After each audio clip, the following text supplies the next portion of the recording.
Earlier, I had done a video about the mega backdoor Roth option. I thought it would also make sense to go ahead and do a short video about what I'll call the old school version of the backdoor Roth. So the old school version of the backdoor Roth is when somebody who cannot fund a Roth IRA because they exceed the income limits are able to fund a Roth IRA kind of through a backdoor measure. And what I mean by that is they can put money into a non-deductible IRA and 2 seconds later convert it to a Roth. And that now gives them a Roth account. Let's just talk a little bit about the logistics behind that so you can kind of understand conceptually what's going on. When you're funding a regular Roth IRA, what you're doing is you're putting after tax dollars. So you made money, you paid taxes, you have money left over. You put that money into a Roth IRA. You are only allowed to do that if you're below a certain income limit, and most of my clients exceed that. But for those who are below that income limit, they are able to then go ahead and fund that Roth IRA directly. They open up a Roth account, they put the money in, they're on their way. For my clients who exceed that income limit, they don't have this option, but there is a backdoor way around it. So what happens is they fund what's called a non-deductible IRA. So this is,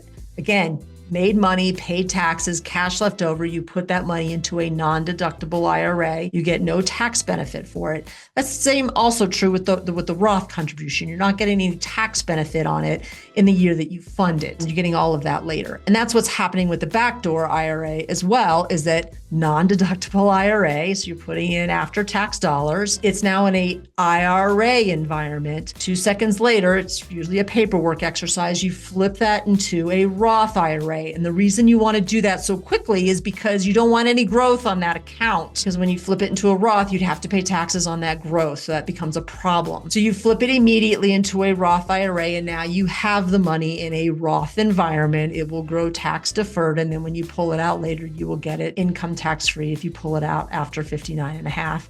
And it's been there in 5 years, et cetera, all that kind of thing. But that's what the backdoor Roth is. It is an opportunity for people who can't directly fund the Roth IRA because of an income cap to go ahead and get money into a Roth environment. There are things that you have to be very, very careful about when you do this. One is cash flow. I mean, obviously you want to make sure that you can afford to do it, but you also just want to make sure that you are not going to have a tax impact in the Roth conversion because you have other IRA monies already existing. So the math is very different. You can't just do a backdoor Roth IRA conversion every year if you've got a whole bunch of money in an IRA someplace else and expect that particular Roth conversion to not cost you any money in taxes. It's not how the tax code works. There's a calculation that brings all of the IRA money into the evaluation into whether or not your Roth conversion is actually going to be completely tax-free. So you want to be very mindful of that. What I often tell people is keep your money in a 401k or 403b, an employer-sponsored plan environment. And then that way, if you want to do the backdoor Roth, you know you're going to be able to convert all of that and not have to pay any taxes on it.